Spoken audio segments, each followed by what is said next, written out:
Hello, my beloved friends. It's a good day. It's a good day to be alive. Welcome to Thursday study. The second best option. The second best option. What's the first option?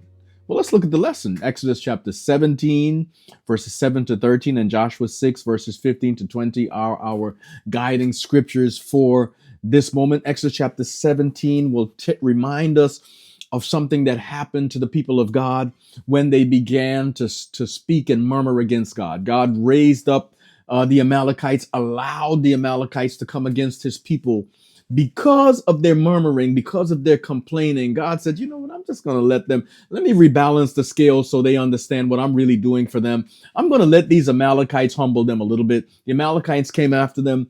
The Bible says, and God said, I'm going to fight for you again. Moses told Joshua, get the people ready to fight. Take the armies out there. I'm going to stand on the hillside and we're going to watch the fight. Bible says that as long as Moses held up his hands, the Israelites won. When he got tired and his hands fell, the Israelites began to lose. The Amalekites gained the upper hand.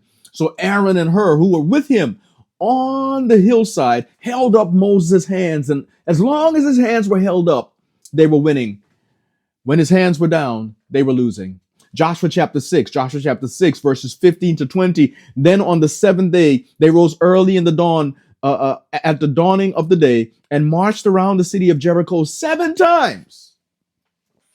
But this time, on the seventh time, the trumpets blew, and the people shouted, and all of a sudden the walls came down. The priests blew their trumpets the seventh time. The people shouted on the seventh go round. The walls fell down. That was the miracle of God. But then came the fight. They had to walk over that rubble into Jericho and expel the inhabitants of that city according to God's plan. Now, that's the second option. In the case of God fighting with them at Amalek and the hands of Moses going up and coming down and the battle changing based on that. That was the second best option. The first option was what God said back in Exodus. I will fight for you and you shall hold your peace. I don't need you to fight. I can deliver you without you having to fight.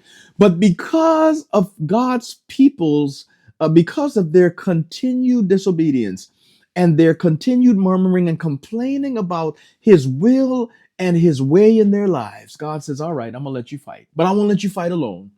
I'll still fight for you. I'll let you participate, but I will still be the God who will give you victory. What mercy, what grace, what unbelievable magnanimity from a God whose people continue to bellyache even as he walks them into their blessing. Our study today reminds us that the participation of the Israelites in the conquest is evident from the conclusion of Joshua. Joshua said, the Lord did all this stuff for us. We didn't do it by ourselves. You participated, but God did this stuff for us. Israel's participation was not God's first option. It was his second option. He really wants to simply deliver us. May God bless us as we study today.